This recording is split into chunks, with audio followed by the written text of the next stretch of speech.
Olá, meu nome é Edson Zogby, a minha especialidade é marketing de varejo e nós estamos na segunda aula para discutir as estratégias para incrementar o calendário promocional da loja. Na primeira aula, nós falamos sobre a concorrência, né, a concorrência indireta, a concorrência direta, os formatos substitutos, as parcerias que podem ser feitas como uma das ferramentas para você incrementar o calendário promocional. A partir dessa aula a gente vai começar a falar da ferramenta de relacionamento, a ferramenta CRM. A CRM é uma sigla, né? Daqui a pouco a gente vai falar sobre essa tradução, mas no Brasil tem-se usado o termo relacionamento. O relacionamento é uma ferramenta que você utiliza junto aos seus clientes para aumentar o fluxo de pessoas, para manter o fluxo de pessoas na loja. Então, nessa aula específica, nós vamos falar sobre relacionamento. Nós estamos buscando a amplitude de público, né?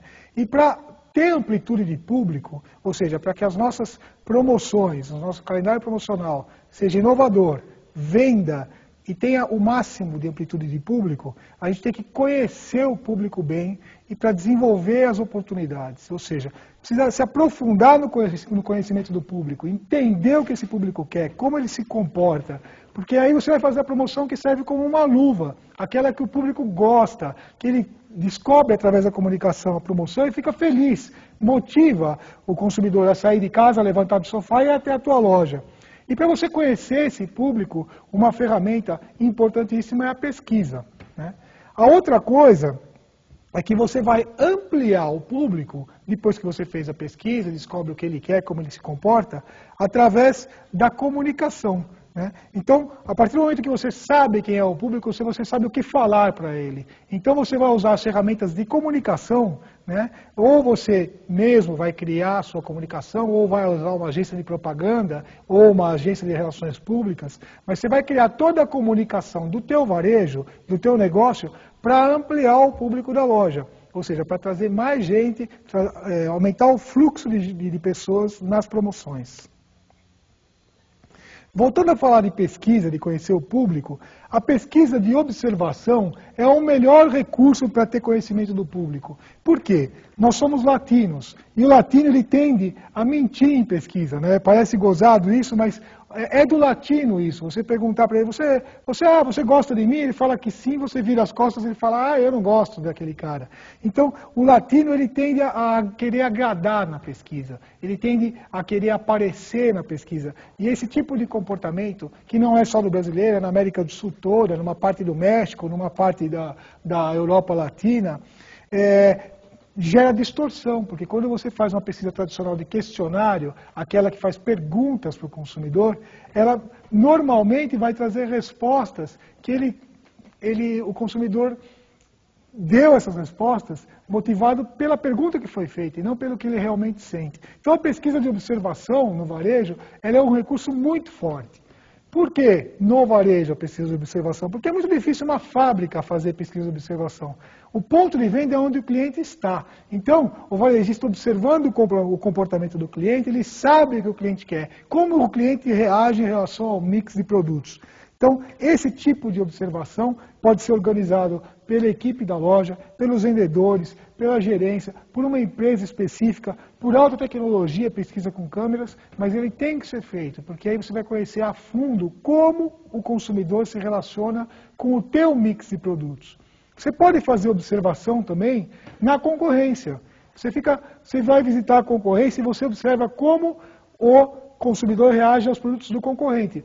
Às vezes o concorrente tem um mix de produto que você não tem.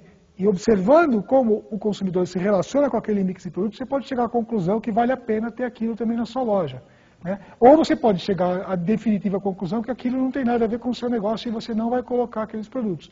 Mas é observando e não perguntando, correndo o risco de ter como resposta a distorção.